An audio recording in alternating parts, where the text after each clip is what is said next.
The wreckage of the reconnaissance craft painted a black scar across the amber desert sand. Smoke still curled from the twisted metal, and the acrid smell of burned fuel filled the air. Inside the crushed cockpit, Julia's three-fingered hand trembled as she tried to reach for Whisper, her tracking cat. Whisper was no ordinary feline. The creature was a Cathrian hunter tracker, bred across generations to bond with pilots and navigate the quantum frequencies that made faster-than-light travel possible. Without Whisper's neural link, Julia's ship had been blind. Now, the cat lay motionless beside her, its silver fur matted with dark blood, its breathing shallow and irregular. Julia's own condition wasn't much better. Her translator implant flickered in and out, and she could feel the warmth of her own blood seeping through the tears in her flight suit. The emergency beacon had activated automatically, but she knew the truth. This was Terran space, deep in the contested border zone. Her people, the Valorians, had no jurisdiction here. No one was coming for her. She closed her eyes, her mind drifting to her home world, to the crystal spires of the capital city and the warm embrace of her family. At least Whisper would not die alone. At least they would. The sound of footsteps crunching on sand made her eyes snap open. Through the cracked viewport, she saw him, a human male, tall and lean, with weathered skin and eyes that held the weight of too many battles. He wore civilian clothes, but the way he moved calculated, cautious, efficient, spoke of military training. A scanner device hung from his belt, and he carried a worn medical kit in one hand. Oscar had been tracking the crash for the last hour. His property sat 10 miles east, a small homestead he'd retired to after 20 years in the Terran Defense Corps. Old habits died hard, and when his perimeter sensors had picked up the ship's entry trajectory, he'd grabbed his gear and headed out. Now, staring at the wreckage, he felt the familiar weight of decisions settle on his shoulders. The ship bore Valorian markings.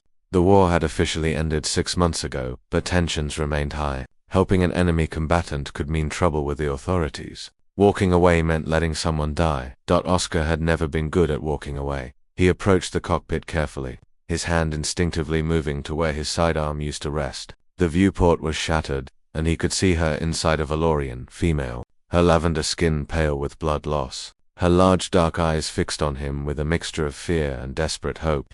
"Easy," Oscar said, his voice calm and measured. "I'm not going to hurt you." Julia's translator caught most of it, though the words came through garbled. She tried to speak, but only managed a weak cough. Instead, she pointed weakly at Whisper. Oscar followed her gesture and saw the tracking cat. He'd heard about these creatures during the war briefings. They were more than pets. They were essential to Valorian navigation systems, bonded to their pilots from birth. The cat's injury looked severe, a deep gash across its flank. "All right," Oscar muttered, assessing the situation. "Let's get you both out of there."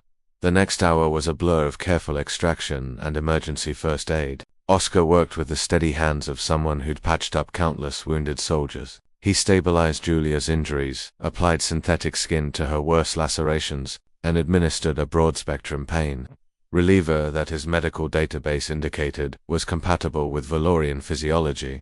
But it was the cat that worried him most. Its breathing was failing, and he didn't have the equipment or knowledge to treat an alien species. Still, he tried. He cleaned the wound, sealed it with medical adhesive, and carefully injected a mild stimulant to keep its heart beating. Julia watched through half-closed eyes as this human stranger worked tirelessly to save both her and Whisper. Everything she'd been taught about humans during the war, that they were aggressive, territorial, incapable of compassion, crumbled like dust. This man asked for nothing, expected nothing. He simply helped because it needed to be done. Why? She managed to whisper, her translator finally stabilizing. Oscar glanced up from where he was monitoring Whisper's vital signs. Why what? Why help?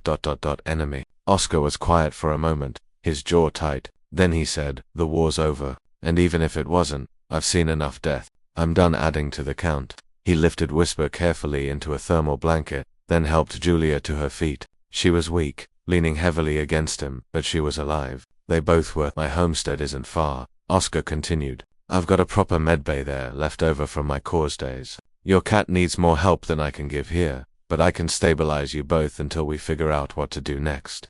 Julia nodded, tears forming in her eyes. Not from pain, but from the overwhelming realization that mercy could exist even in the aftermath of war. That a human, a former enemy soldier, would risk everything to save her life and the life of her companion. As they walked slowly across the desert, the twin suns beginning to set on the horizon, Whisper stirred in Oscar's arms. The cat's eyes opened, just slightly, and a weak purr rumbled in its chest. Julia laughed, a sound of pure relief, and Oscar found himself smiling. Perhaps there was hope for the galaxy after all, not in treaties or peace accords, but in small moments like this, where two beings from different worlds chose compassion over hatred, life over death. The desert wind blew gently around them as they disappeared over the dunes. Three survivors bound together by the simple, profound act of helping someone in need.